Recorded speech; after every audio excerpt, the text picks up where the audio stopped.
Good afternoon to all our listeners and viewers of the NDC Heartbeat podcast. We're happy to be with you again another beautiful Sunday afternoon. And let me welcome all those of you who are on WeFM, Vibes FM, Spice Capital Radio, and indeed those who are on the NDC Facebook page. We'll be back with you in a moment. We give you a recap of last week's podcast, and we have a very interesting guest coming up. So stay tuned. We'll be back to you shortly. Previously on the Heartbeat. Whenever a queen wins, comes first, second, or third, thereabout, they will not only be given the gifts and prize monies, they will actually be given a scholarship. We want to promote the idea that in the art form, there are opportunities for you to get education and to pursue even further than what you are doing. So we are making deliberate attempts to enhance. The artists for the groovy and power soca, stay forward for good news. That's the most I will say. Okay. And Calypso, we are still working out the final decision that will be made, at least, which will be implemented. But I can tell you that all stakeholders will be engaged to ensure that it goes forward. PAN, for example, we are giving some support to them. And that's the Steel Band Association, Green Hill Steel Band Association. And we are confident that it can see an improvement in terms of how that is done. We are looking to partner with a private stakeholder in terms of Kiddies Carnival, twinning that with competition for the young artists. And that we have seen a proposal from them, and the ministry will make a decision, and certainly backed by government through the cabinet to conclude on that. And we are looking forward to that. Again, National Training Agency has received from private entities or groups the proposal to do wire bending, costume making, and we are looking to include their teaching pan tuning. And as such, once we complete the transition of the MNIB program, we will see greater opportunities emerging that will be in line with addressing some of our needs, both from the cultural aspect and national developmental aspect as well. Welcome back to all our viewers and listeners to the NDC Heartbeat podcast. We're happy to have all of you who are on WeFM, Vibes FM, Spice Capital Radio, and indeed those who are on the NDC Facebook page. And let me remind you to please share the live. What we'll be doing today is having a discussion on the MNIB. But before we get into that subject matter, we take just a few notes coming out of the CES office. The CES office will be a very interesting note coming up to you. Stay tuned. My name is Rennie Rouget. Most people know me as President or Prezi. I am a personal trainer and fitness motivator. The name of my business is called Cali Z.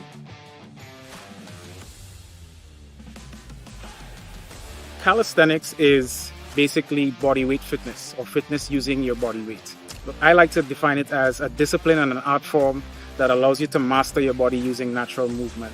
So I've been in this line of work for just a little over 2.5 years, going on to 3 years. I was inspired to get into this, just having my own personal goals of wanting to feel stronger and healthier and just change my lifestyle around to improve my health overall. So there are a few challenges that I've faced in this business in terms of getting clientele to come in. It has been a challenge because I do it in an open space. So we deal with the weather, having to deal with the weather. That has been one of the challenges that I've faced. Getting the right gear to add to my exercises has been a challenge as well. So the CES grant is going to help me in terms of getting a few more weights to add to my exercises and workout routines, which is helpful. A lot of clients do request using some weights from time to time. It's also going to help me in terms of getting the right video equipment so that I can start marketing the business a little better and advertising better as well. In the next 5 years, I see myself having a calisthenics park, an area where people can come and train and basically do outdoor fitness workouts. You can also have a covered area for the days when the weather is not great, when you have the rain falling. I see things like healthy food and drinks included in that campus. just overall health and fitness area that people can come and develop themselves on a fitness level. It's good for mental health as well, not just physical health, but mental health. And yeah, that's where I see myself in the next 5 years. It's a yes for Cess. Z. Welcome back to all those of you who are on the NDC podcast today. We're happy to have you join us. And those who are on the NDC Facebook page, please remember to share the live to friends and family. Well, today's program will be yet another interesting one. We'll be talking MNIB issues today. And to help me with this conversation is no other person than Dr. Francis Antoine, locally known as the man who has produced the alcoholic beverage known as Woodman. And his company name is Antoine's The Beauregard. Very le français parlez-vous? Oui, je parle un peu le français. Ah, good with your French. Great. Well, I remember the last time you were here, which was a couple of months ago. A few months ago, several months ago. Yes, you did say to us that you were getting into lots of other production and so forth with respect to the factory. So before we get into MNIB issues, just give us an update as to where you are now and what is happening, what is new, and what's going on with The Beauregard Limited. Well, at the moment, we're currently expanding our facility for some new equipment expected in time within the next month or two. Which in essence, good morning, everyone. Thank you one more time, Terry, for having me on the program. Always a pleasure. Good morning to everyone. Butch Grove man. Yes, we are. And well, thank you for the opportunity. Yeah, so since then, we've been trying to expand the facility in terms of its physical structure to accommodate some new equipment we expect within the next month or two. Right. Which in essence will help us to increase our production and productivity several-fold, 4 or 5-fold. Great. Yes, and so that's the major aspect of our doings over the last year, within the last 6 to 12 months.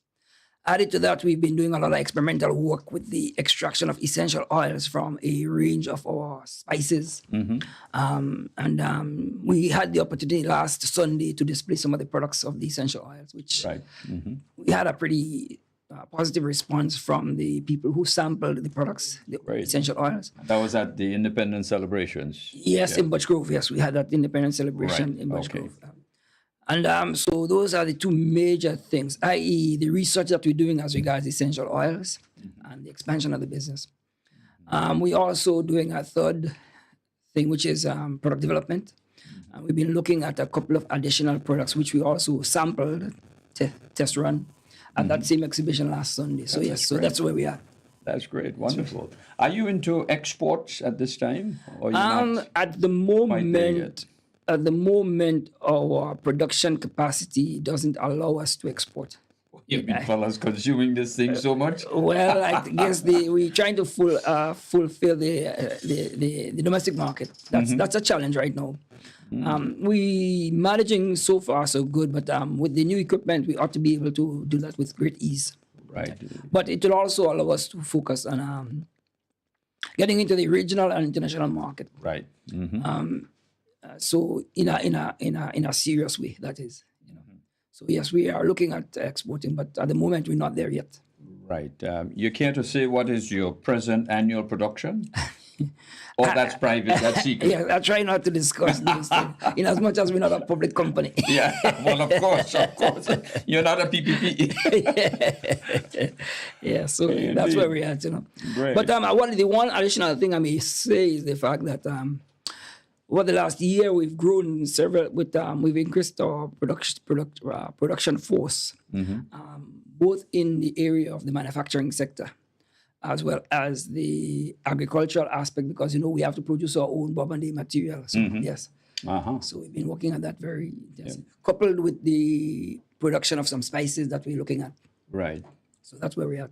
Do you depend to any extent on production from other farmers to supply you? Or? Definitely, I don't have a choice, yes. Yeah, okay, well, that's Which good. is important because I guess that's where we integrate the agricultural sector with the manufacturing sector. Yeah. And it shows that direct organic relationship between manufacturing and the agricultural products that we produce. Absolutely so indeed. In fact, we've actually been, for the experimental work we've been doing, we've been procuring the raw materials from our farmers. And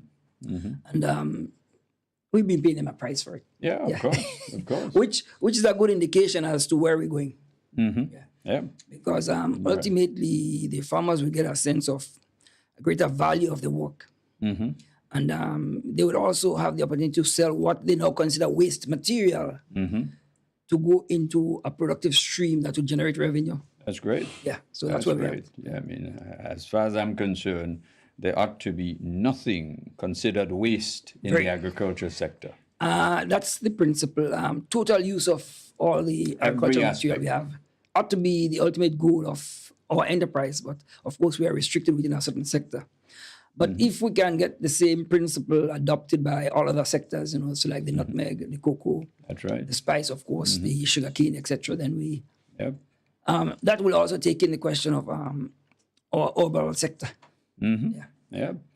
Anything that is tangible has energy. Yes.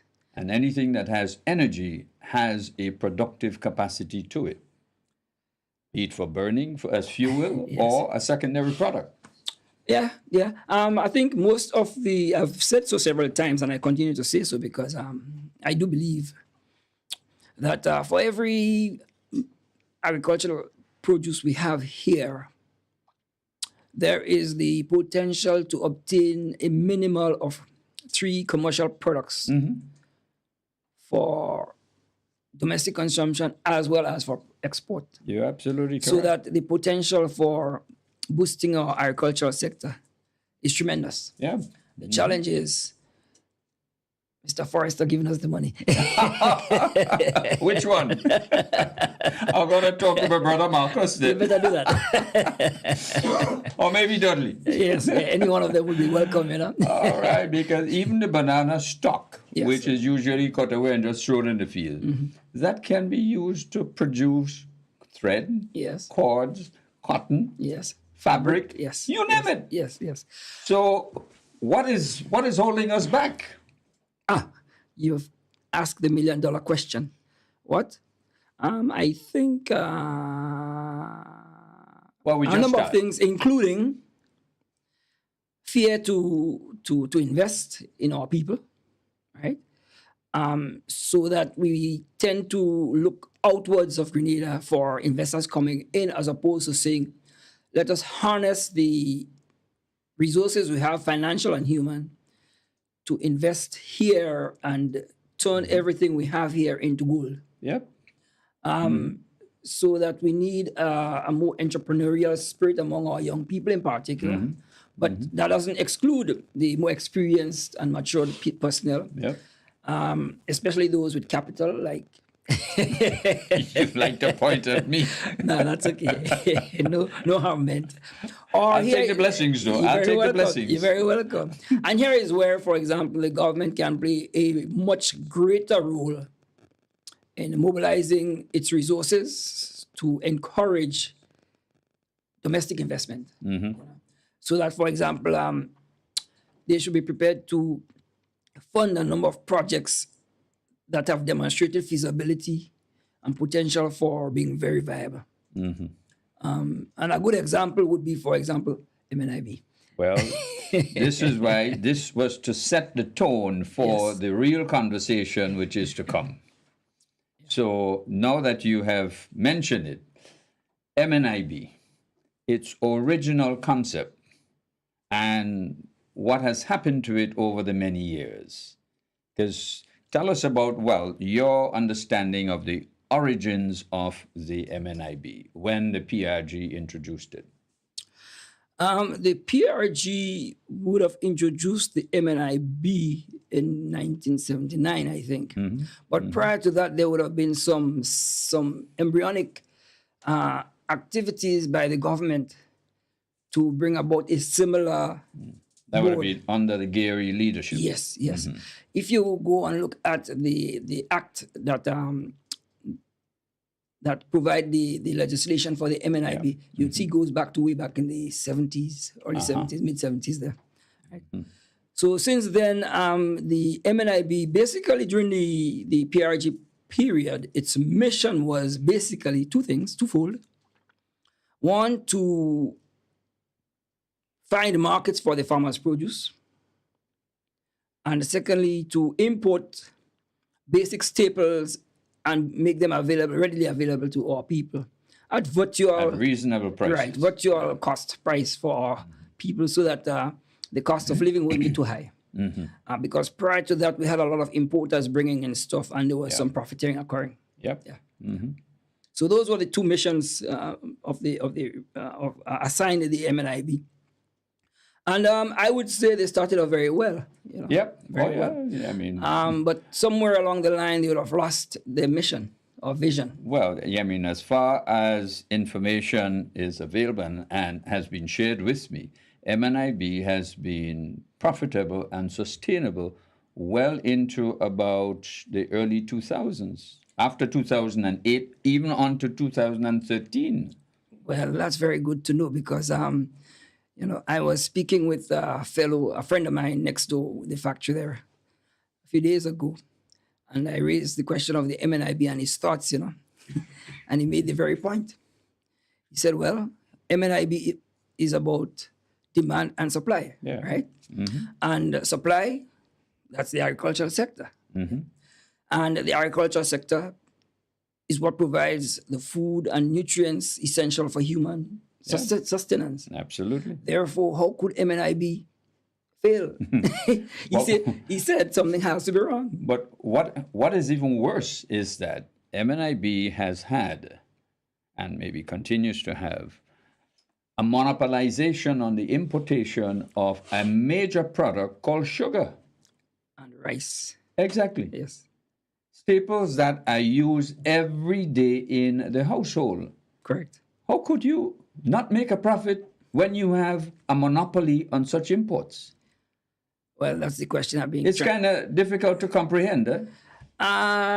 Yes, it's difficult to understand why that would be the case, but if one was to be aware of the goings-on, you'd realize, oh, it's more than just the economics involved here. Well, that is true. Policy directions and all of that, management, you name it. So it's not just the economics involved. But basically, I don't know if you want me to talk. Sure, please. Basically, what I wanted to highlight here in my discussion with you is the fact that apparently the government has taken a decision to whatever word, I'm not sure what word I want to use, but to... in essence, to terminate the MNIB and to restructure it. Right. You know, come end of February. Yes. Thereabout. But I'm not sure the idea of terminating and restructuring really sits well with me as well as most farmers. And I explain to you why. And why? In fact, I think as a principle, the government has a responsibility to our people. They have to ensure our well-being and welfare and ensure that we're safe. Right. It is their responsibility to ensure that mechanisms and structures are in place to ensure that degree of welfare and well-being. And agreed to a point. Yes. And the MNIB over the years represented what I would describe as a major developmental project of national importance that embodied most Grenadians. Yeah. Be it just the farmers, be it the workers within the MNIB, be it the people involved in the shipping and whatever areas for export, and of course, the government itself, okay? Right. So we're going to look at the flip side to that in a moment, after you have finished your presentation. But from that perspective, it pains me to think that the MNIB would be terminated one way or the other. And that's a temporary situation, but even because worse, you're using it in a sort of an atmosphere of permanence. Which is what I want to qualify just now, which is what I'm going to qualify, because I would hate to think that it would then be reinstalled or reestablished using an individual or a group of individuals to get it going again. My opinion is that it needs to be reviewed and revamped, period. Okay. Even if it means changing the name, that's fine. But the mission should remain. Of course. And so we Yeah. cannot put it in the hands of individuals who would ultimately use it for profiting purposes. Well, let us therefore try to come to an understanding of an organization that has been bleeding the nation's purse. Imagine you have an entity and you put managers in there and you instruct them to manage this investment with the expectation of a return.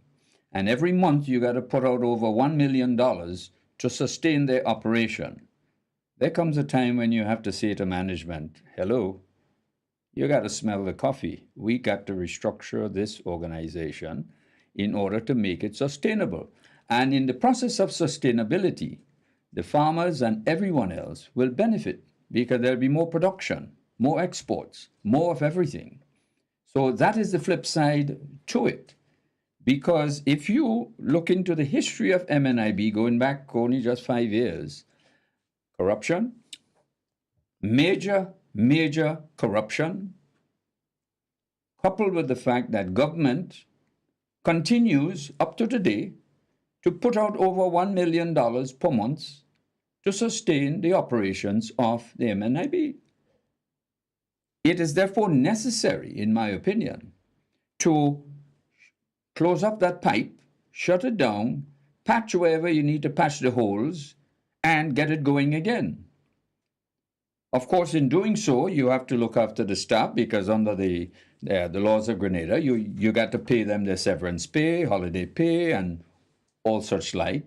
And in the reorganizing structure of it, the same staff can be re-employed, but under a different umbrella, a different heading, with a different policy direction and purpose in order to get this organization up and going.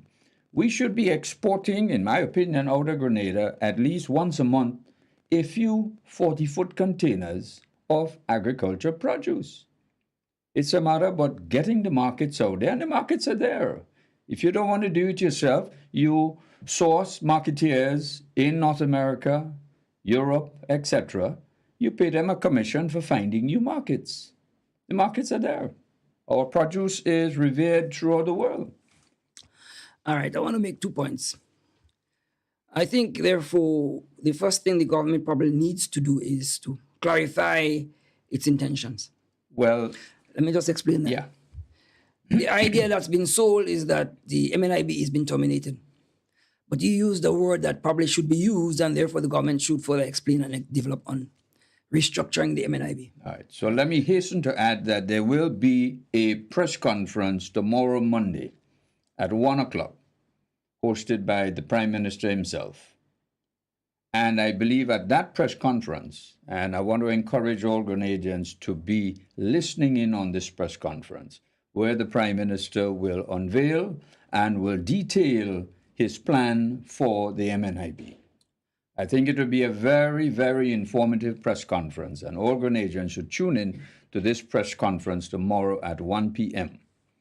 So what we want to look at now today are the hypothetical situations, and later on we'll invite callers to call in and give their, contribution towards how the MNIB should be now restructured in order to meet the needs of Grenada and to meet the demand needs of our products outside of Grenada.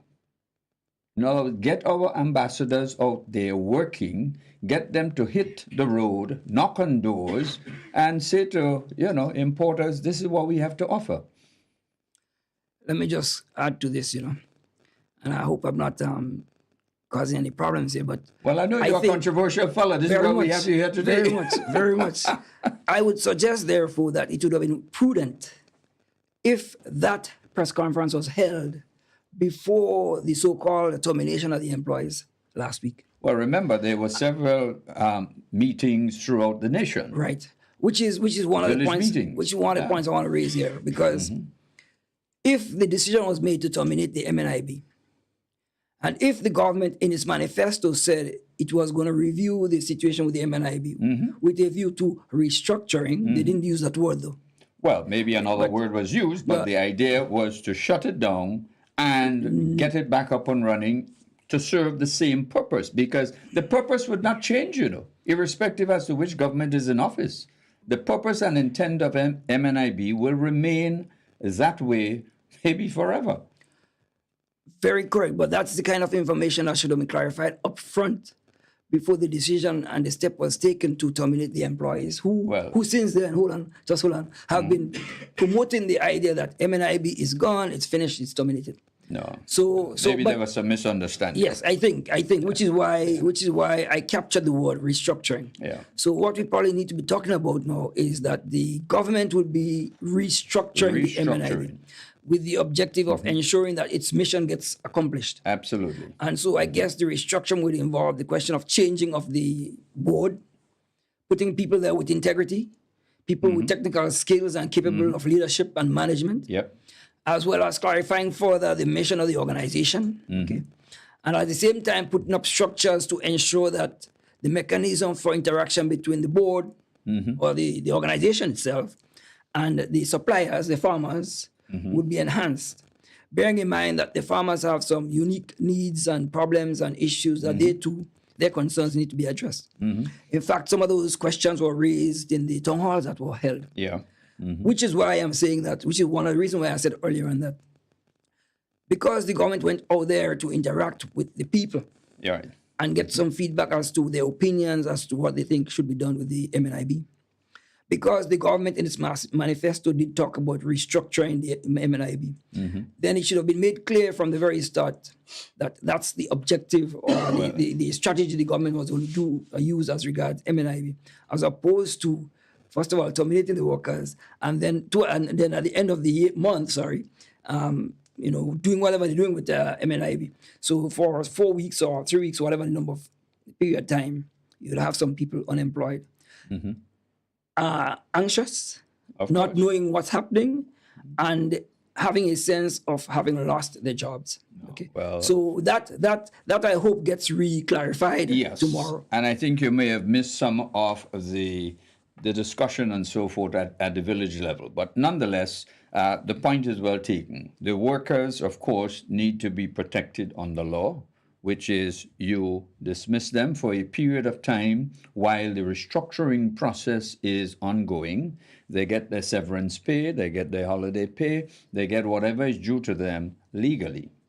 And the same employees who already have a sense of understanding as to how the business operates can be re-employed under different terms and conditions in order to ensure the sustainability, the new sustainability of the organization. That I fully appreciate and respect. So in essence, the MNIB will continue. Of course, Grenada needs it. It's not to say, because, it's needed. Because what I was going to say next was that this MNIB as a national developmental project, as far as I'm concerned, is too important. Agreed. It's too much of great national importance. As the Americans would say, too big to fail. Exactly. Right? And so even if it bleeds now, the government could take charge of the organization. But you realize... Remember how the 2008 debacle was handled, right, by Obama? Yeah.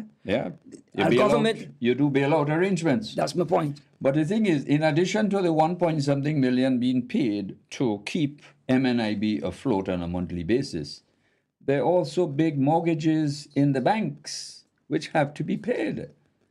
So you can't continue the financial bleeding. You have to lock off the pipe at some point in time and patch the lines, get the fix going, and restart again.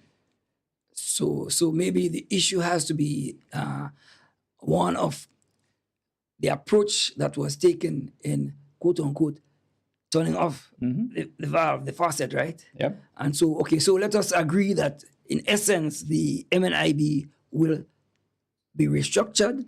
It must. Will be there to function and serve the Grenadian people. Absolutely. Specifically the farmers. And not just serve the Grenadian people, we have to get seriously into exports. But not only that, I want to complement that with the additional fact that we need to get into value adding. If I rightly remember, value added. Part of the mission of the MNIB also involved the legislation also talked about MNIB investing in manufacturing. Yeah.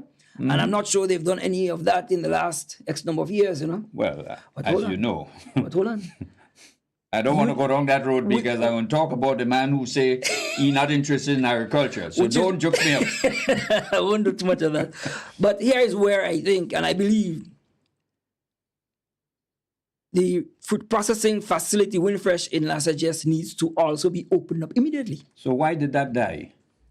I Negligence. don't want to go there. Negligence, and lack of concern for quote unquote all right. national development. Because Exactly. I see no way where any, like my friend Archer Philbert said, you know, I mean, when it comes to food and nutrition, you know, any enterprise involved in that can go wrong, you know. So Tell me, so if how the could you problem go wrong with food? if the problem right now is economics, then that doesn't seem reasonable. Well, economics and policy direction. I think the if I am not mistaken, also the Integrity Commission, is that what it's called? Did point to the fact that management would have been a major failure within the MNIB. Major. Couple that Over with, many years. couple that with a lack of accountability. And one of the major weaknesses we have, and apparently just seems to thrive for whatever reason, we don't hold people accountable for the responsibilities that we place on them. Yep. And so I hope that in restructuring the MNIB, the government would look towards ensuring that there is an accountability mechanism whereby the board and management at specific short intervals, maybe 2 weeks, maybe every week or every month, provide some serious accountability as to the goings on within the organization to ensure that, to ensure good governance, good accountability, and a good relationship between the organization and its suppliers. Well, you know, it is historical in Grenada that most things government operate, there is always this lack of interest of those who are charged with the responsibility to manage it. And therefore, there is a fair, anything can go, no problem, attitude continues. Personally, I would like to see a PPP, private-public partnership of this new entity to be developed. So you have the private sector drive, and you have the public interest, the public sector having bolstering with its economic power. So private-public partnership, even the same employees within the MNIB can be encouraged to purchase shares in this new entity. Every month, a small percentage comes off of their salary to go into purchasing of shares. I recommended the same thing with Grenlec. Workers, or in fact the Grenadian public, should have that privilege to buy shares in Grenlec. When the teachers and public servants got their bonuses, their wages, and when they received the nice handshake not too long ago, I would have insisted a percentage of that go into the purchase of shares. You need electricity every day of your life. And the investment there could have been paying dividends every year, ongoing, non-stop. But that wasn't taken into consideration. The same situation existed with Liat. I remember making a public statement. Liat should be sold to should be a similar PPP. Public, so governments in the region should invest in Liat. The private sector, including employees, should invest in Liat and have it a partnership, PPP, public-private partnership. That kind of model could never fail. Because the same employees would say, you know what, I better pull up my socks with my investment there. I want at the end of the year the company makes money so I can get a good return on my investment.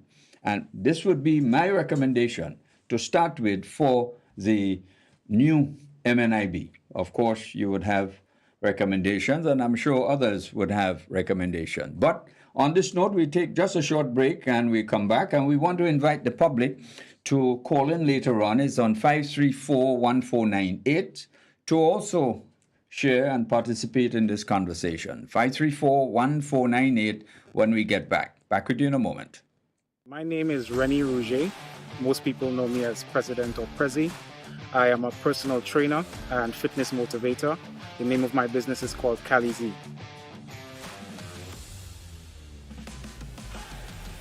Calisthenics is basically body weight fitness, or fitness using your body weight. I like to define it as a discipline and an art form that allows you to master your body using natural movement. So I've been in this line of work for just a little over 2.5 years, going on to 3 years. I was inspired to get into this, just having my own personal goals of wanting to feel stronger and healthier and just change my lifestyle around to improve my health overall. So there are a few challenges that I've faced in this business in terms of getting clientele to come in.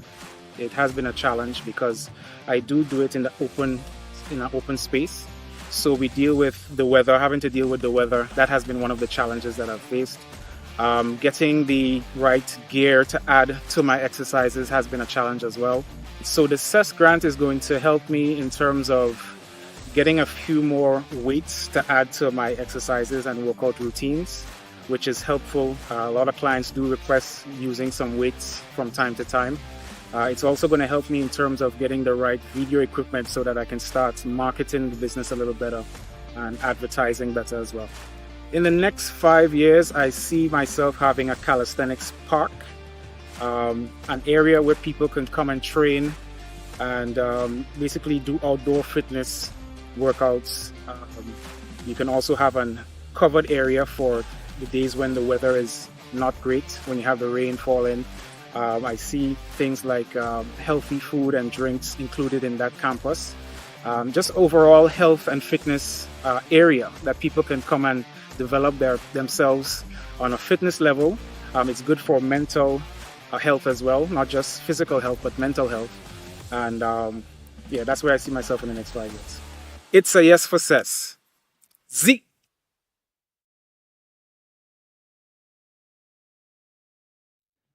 Welcome back to all those of you who are on WeFM, Vibes FM, Spice Capital Radio, and indeed on the NDC Facebook page. Please remember to share the live. We're chatting here today with Dr. Francis Antoine, who is the owner-operator of the Antoine the Beauregard Company, better known as for the production of Woodman product and other products. He is by training a chemist. Good. Scientist. Yeah. Great. And he's doing a lot of research work on many of our spices, extracting oils, etc. And we're chatting today about the MNIB and its impending closure. So before we went on the break, we were talking about some of the hypothetical situations where we can probably, suggest the direction of MNIB. What are your thoughts again on that? Well, I hope what we've been talking about, for example, the PPP, is not hypothetical, because I would want to believe that it has to be an essential concept, an essential part of the discussions moving forward. Yeah. I do not know how the analysis was done in terms of reviewing the status of the MNIB, but as I explained earlier on, I do not believe, and I'm not convinced, that economics would have been the factor or factors responsible for the failure of the MNIB. Even though now it's economics that's the issue. You don't think it was economics? No, I think it was more a question of management, leadership, and accountability. Well, that eventually rolls down to economics. But it wasn't the ability or feasibility of the organization as opposed to the people. Subjective factor involved. So you say the feasibility operation of the MNIB, entity is good, it's sound, it's proper. Yes. But its management terribly is the one that caused the collapse. Put it differently, its management is very suspicious and potentially corrupt. Yeah. And I'm not saying it off my head, I'm saying based on the facts. The Integrity Commission's review. Yeah. Remember, These are the facts. They made two sets of information available, right? Those the public could see and those the public cannot see. So we don't know the details. But remember, they also tried, there was an attempt to stop the the commission from doing its investigation. But there was grounds enough to ensure that it consists. But also point out that one of the points they made was that they hope the outcome of that investigation would lead to a better accountability mechanism, not just for that institution, but throughout all of the institutions.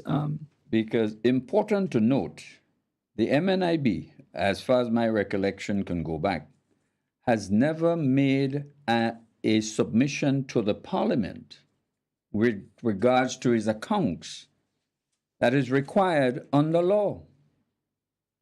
Any statutory body has a legal obligation and responsibility to submit an annual financial statement to the Parliament. And the minister has that the minister who oversees the MNIB and other such entities has that responsibility to submit to the Parliament the financial reports of these entities. They are government-owned, they are public entities. But MNIB has not done that for well over 5 years. And no one has sought to ensure that its managerial personnel aboard were held accountable. That's the problem when you have 15 seats in Parliament. There's no one on the opposition side to say, I have not seen the financial report for MNIB for this year. But I wouldn't just blame... Could this honourable House tell me something about it? I won't just blame the people who held 15 seats, I'd also blame the opposition organization, even though they didn't have any say in the Parliament. But you can talk as much as you want on the outside. You wouldn't know whether if submissions are made or not. And even if you make all the noise you want to make on the outside, in the Parliament, if it's not so presented, then you're talking to the wind. And therefore, the opposition organization should have been able to make pressure on the administration. Yeah, but the administration don't have to bother with you, as being the case over and over. Not if pressure is not applied. Yes, they don't have to.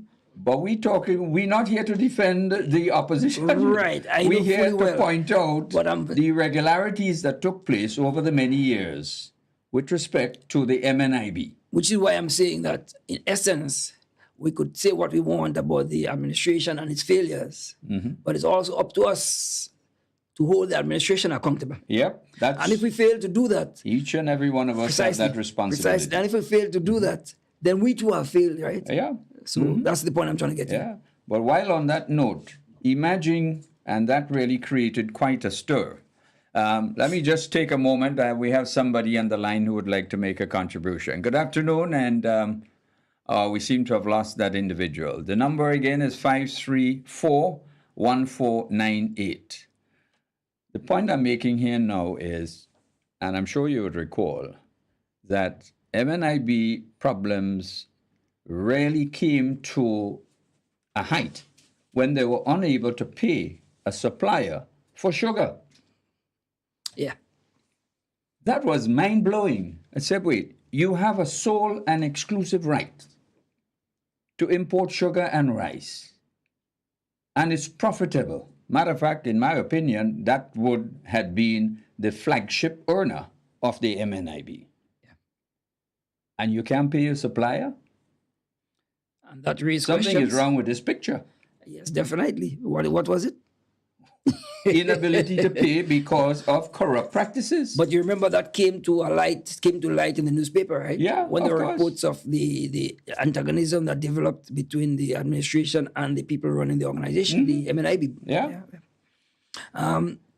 It's very sad that we've had to go through that experience to the point where farmers began in the last 2 years in particular to express disgust with MNIB. Not cutting you. MNIB still owe farmers today. Yes, I'm aware of it. I've heard a lot of farmers. A lot of money. Yes. So you telling me with all of this, MNIB owe the banks, they owe farmers, they owe other creditors. The government has to put out over $1 million every month to keep them alive.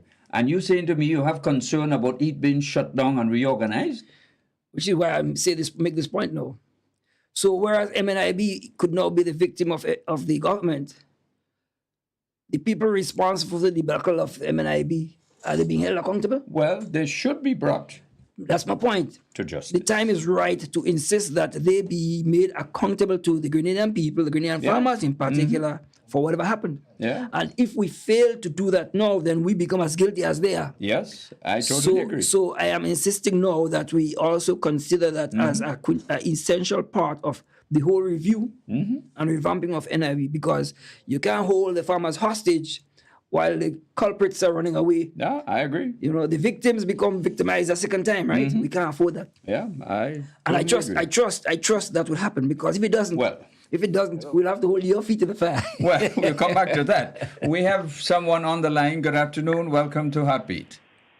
Yes, good afternoon. Yes, sir. Good Hello. afternoon. Good afternoon. Go right ahead, please. Yes, yeah, I tend to support Mr.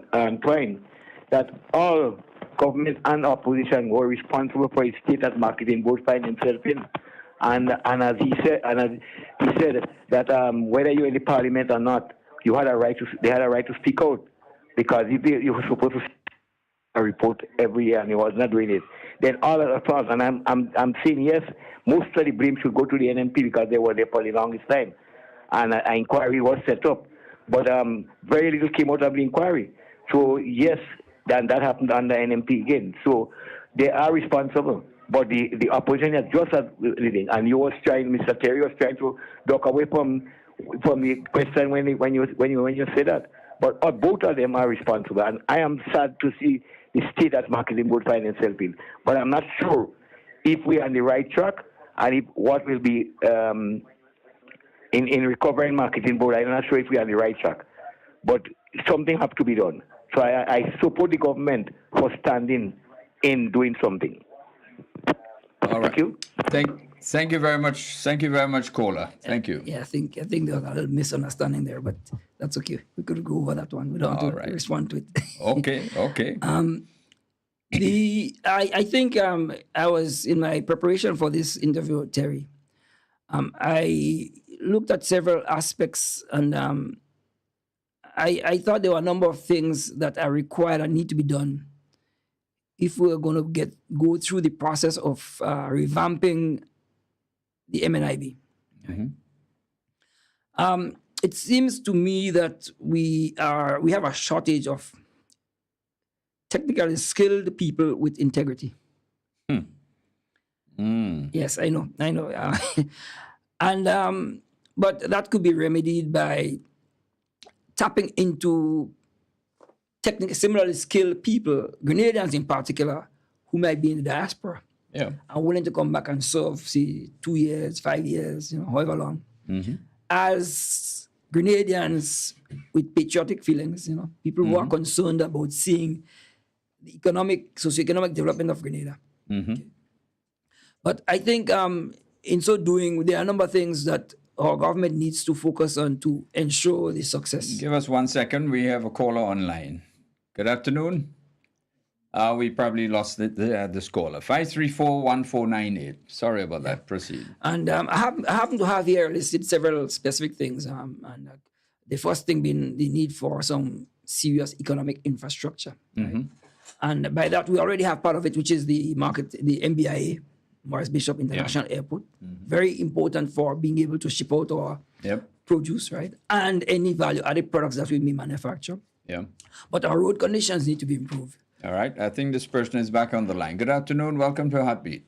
Good afternoon, Mr. Terry, and good afternoon to your host. Mr. Terry, I want to find out if is anything that that the government can do to get back some of these monies that the people who handle that amount of money. If they can find a way to get back some of this money, that's a lot of money now. Look how much people that marketing board owe you. And here nobody clamoring for them for the money. But if the government pay one day late, you hearing everybody on the radio, but nobody clamor for these people and them what the marketing board owe for years. So I would like to see some drastic measures take place. If it's into the court or what, let you try and get back some of this money that its people have. because he have people that know about this amount of money what missing from marketing board. If it's property they have and they want to take it and sell it and get back some of the money, I would like to see that government do something like that. Thank you. Thank you, caller. I think your expression is shared throughout Grenada.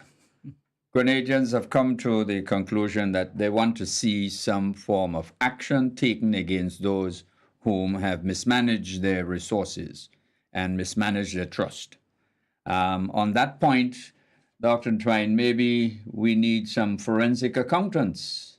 Yes, that would be essential, I would say, in the first instance. But the whole concept of clawing back from the culprits is essential, but people need to be made aware of it as well, so that they know the steps being taken by the government to protect the interests of our farmers.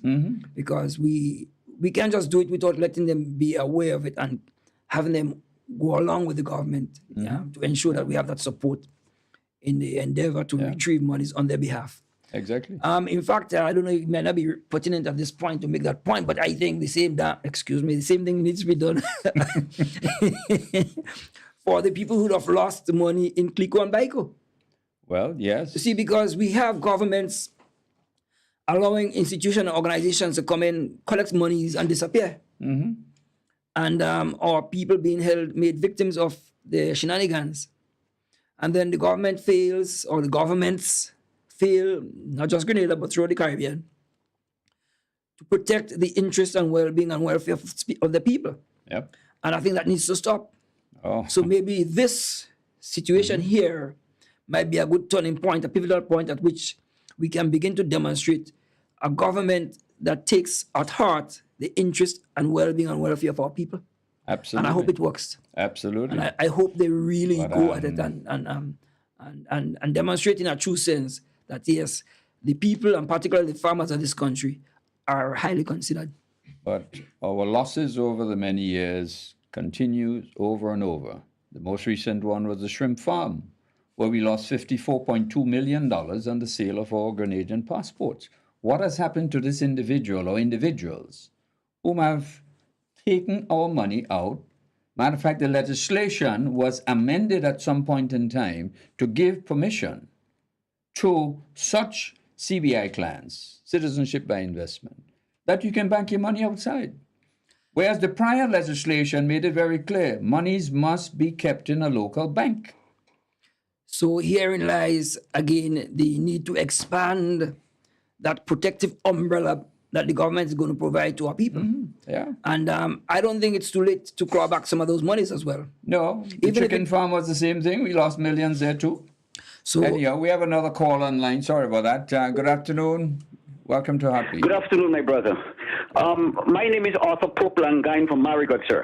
And I'm listening to you all guys in Brooklyn, New York. And first of all, I would like to know the purpose of this particular guest on your program. What's the reason for that? For him on the program? Well, he is a Grenadian. He is a local investor. He's a chemist, and he has an operation in Beauregard or Birch Grove area. And he's a farmer. He may have varying positions, but that is healthy for discussions, and we can clarify whatsoever comes up on the program. Oh, okay. But in my opinion, I don't think he contributed nothing to the program or to the cause, because he's talking like somebody who don't live in Grenada or nothing like that. Because whatever the name is, the MNIB or whatever it is, as he self know, and that fool from Closure who called a while ago, that NNP guy, they know definitely that this has been the cause of the government. Even the INS is in the same position too. So he coming now and say about blaming this present administration and about the workers. They so care about the workers. Why didn't he come forward? Look at the poor farmers who went, like you said a few minutes ago, that went with some stuff and ended up with no cash. They didn't have no money. You see? So, listen, this is a whole set of hypocrisy. But again, these people think that Grenada belongs to Keith, and somebody take it from Keith when he's the one that has the government or the country in all that situation. And look at the post office. I never hear nobody run the mouth about the post office. Up to now, I don't think nobody know who the post office is for. But anyway, I will end my thing there, sir, because I might say something I shouldn't say. Yes. So I'm listening anyway. All okay? right. Thank you. But for your But I know for sure this gentleman make a good rum. I know that for sure. Okay, my brother? Yes, he does produce a good rum. 14, I bought some people that they never knew where the application was. I met some of your workers, and they introduced me to the place, and I went there with my friends and we bought about 6 or 7 bottles at that time. All right. What do you call it over there? Sea Moon or... Not see, yeah, telescope going there, right? Yes. Thank you. Yes, thank you. So go ahead, sir. You make some good rum anyway, but so that's the situation. Thank you. Thank you very much, Kola, for your contribution. It is healthy to have these, kind of conversations. And even if he does not agree with me 100%, that is great. That is good. It's always interesting to have a varying viewpoints and so forth, so we can, get the information flowing. But I don't need to defend you, Dr. Antwine. You can defend yourself. Yeah, I respect the guy's opinion, and I wouldn't say anything more to it. Okay, very good. Let us move on. We have someone on the line. Welcome to Heartbeat. Good afternoon. Good afternoon. Welcome to Heartbeat. I think we may have lost this caller, so let us look at some of the hypothetical situations in reforming this new MNIB. All right, I think the caller is back online. Good afternoon. Welcome. Hello, good afternoon. Yes, welcome to Heartbeat. Go right away. Hello? Yes, go right ahead, yes, please. Good afternoon. Yes, I'm calling with my idea on LIAT. Uh-huh. Well, we're talking Caribbean MNIB Airline. today. Hello? Yeah, we're talking MNIB today. Oh, you're talking MNIB today. Okay. MNIB. All right. Yeah. All right. Thank you very much. We have another caller online. Good afternoon. Afternoon, Mr. Antwine. I just want to make that comment concerning the marketing board. The people who are responsible for the mismanagement of marketing board must hold accountable. And not only marketing board, there is a lot of money that is misused in this country here. And we need to hold these people and them accountable for it. We need to hold them accountable because the country needs the money. We need to make them pay it back, or as we say, whatever asset they have, we confiscate. Confiscate. Take it away from them. Yes, confiscate. Yes, I agree. Thank you for your contribution, caller. I can go back as far back as the Garden Group, small hotels. Mm-hmm. $5 million raised out of Trinidad. They invested the money some part of the world. Money disappeared. No one held accountable. This has to be madness. It is. Let me just make a point here.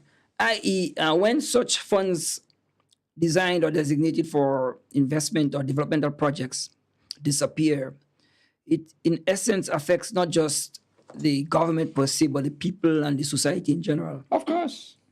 And therefore, they are in an active way leaking out potential development. Well, they're bleeding the country. Bleeding the country might be a better term to use, which makes it incumbent or essential for the incumbent government or administration, whichever it is, to ensure that there is some serious mechanisms to protect our people.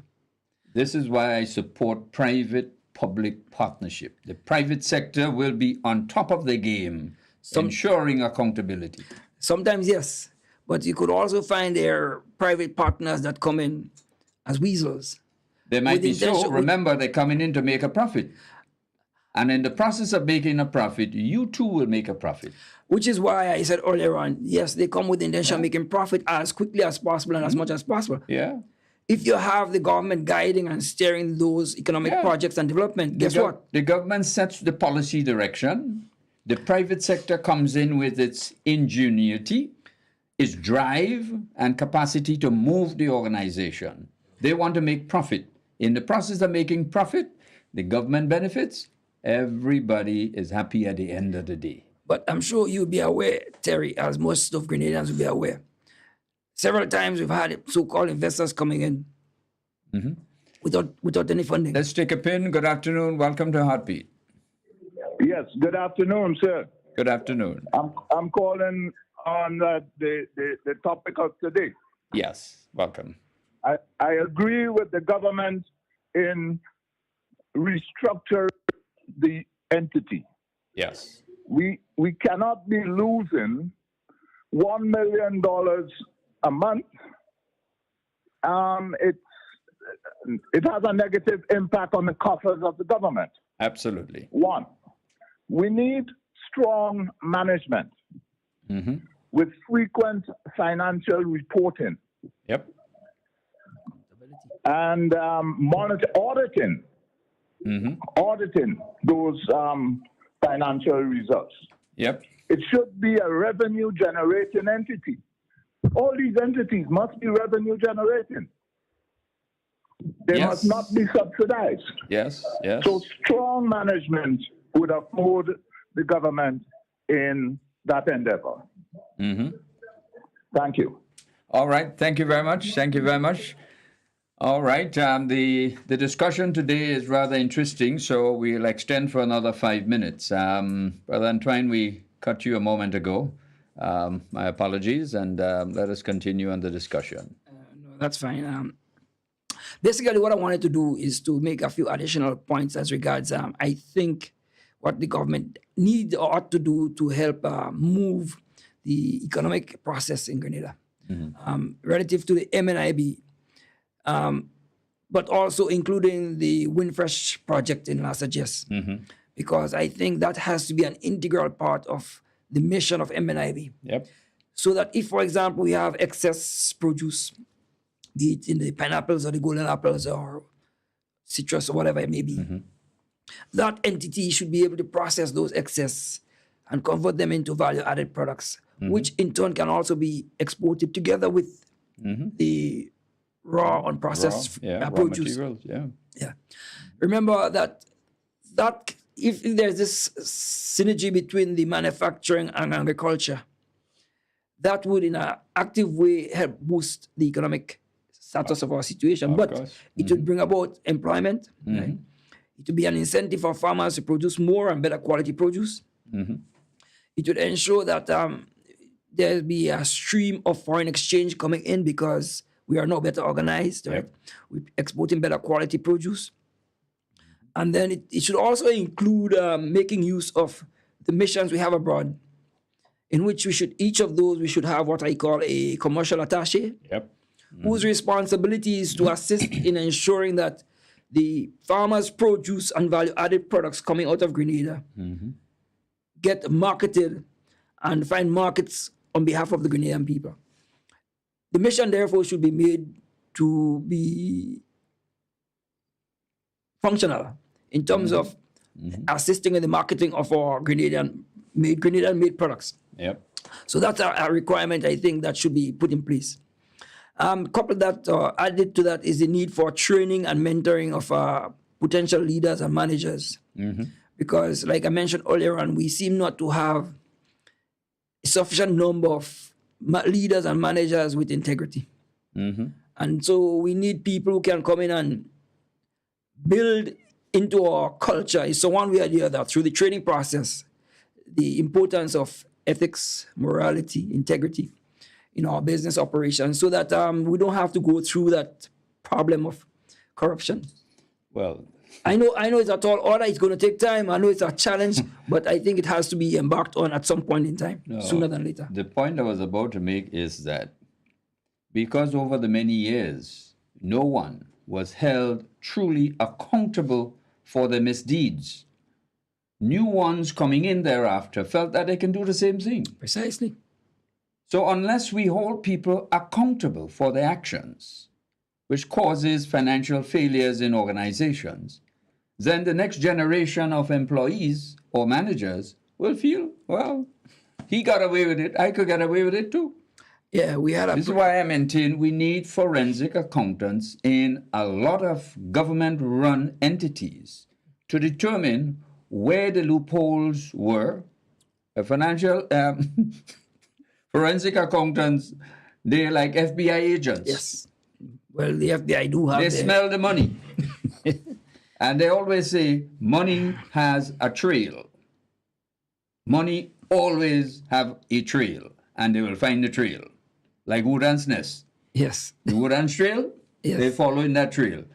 They will get to the destination as to the culprit involved.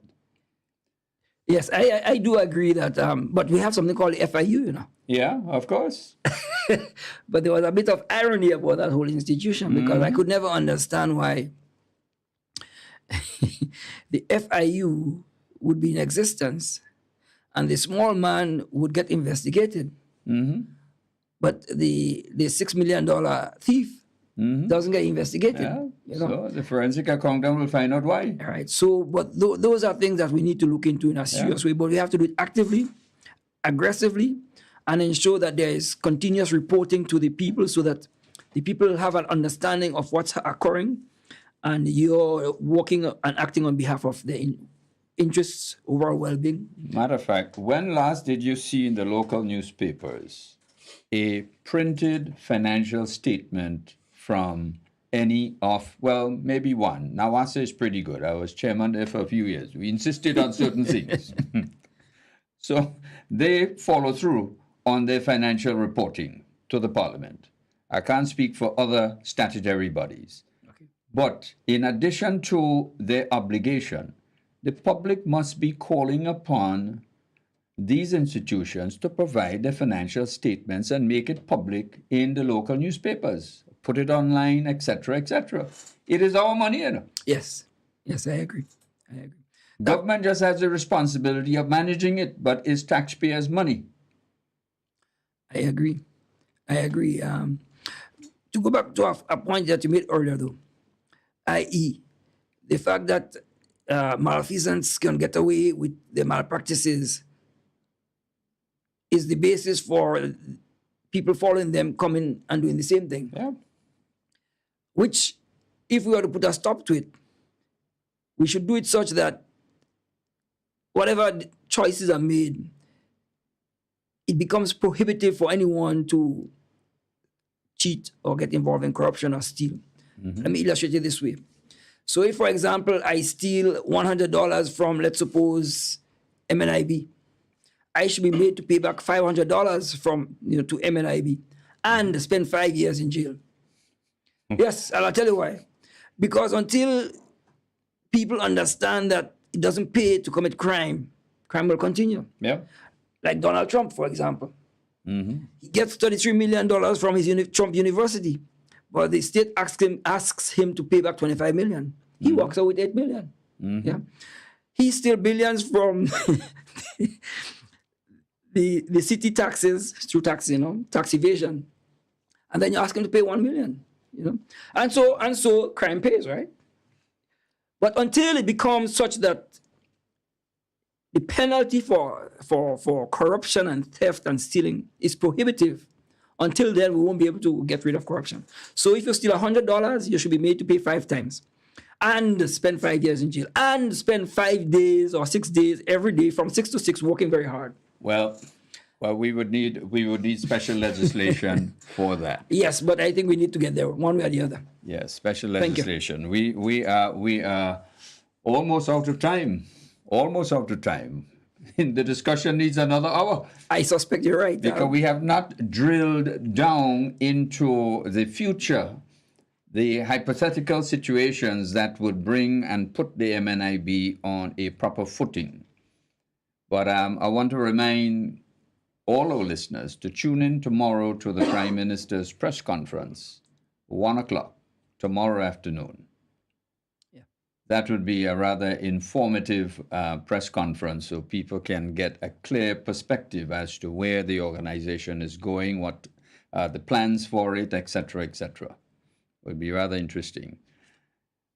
I give you a few minutes for your closing remarks, Dr. Ntwine. Well, thank you very much, Terry, for having me, and thank you guys for working with me. I do appreciate the opportunity to have been here because it does, in fact, help clarify the misconception out there that the MNIB is being terminated, as opposed to now understanding that the MNIB will be restructured, period. Okay. Yeah. So it's good that the MNIB will be restructured and that the mechanisms will be put in place to ensure some degree of integrity and good governance would be the order of the day moving forward. Mm-hmm. I also hope, though, that the people responsible for the demise of the organization to the state where it is will be held accountable in a very serious way, such that the outcome becomes incentive not to participate in corruption and thievery. And so thank you very much for having me here. I really appreciate the opportunity. I want to wish you guys and the government and all the best in the endeavors. I also want to ensure and wish that the future management of MNIB takes into serious consideration the need to directly interact in a positive way with the farmers, the suppliers of your materials, and also to encourage them to seek to reopen the Windfresh facility. Indeed. Yes. There's so much to be done in such short space of time. It's doable. But it's doable. Thank you very much. Absolutely. Cheers. Thank you very much again. It's always a pleasure chatting with you. And at times you get a little controversial, but that is interesting. I don't mind that at all. That's fine, Terry. It's not meant to be, it's not personal. No. It's all meant to advance the process. Precisely. Absolutely. I describe it as constructive criticism. Constructive criticism. Absolutely. Well, thank you very much. And thank all of you who have joined us today on WeFM, Vibes FM, Spice Capital Radio, and indeed those of you who are on the Facebook page. Thanks for joining the Heartbeat podcast today, and see you again next Sunday. Have a good afternoon. Thank you very much.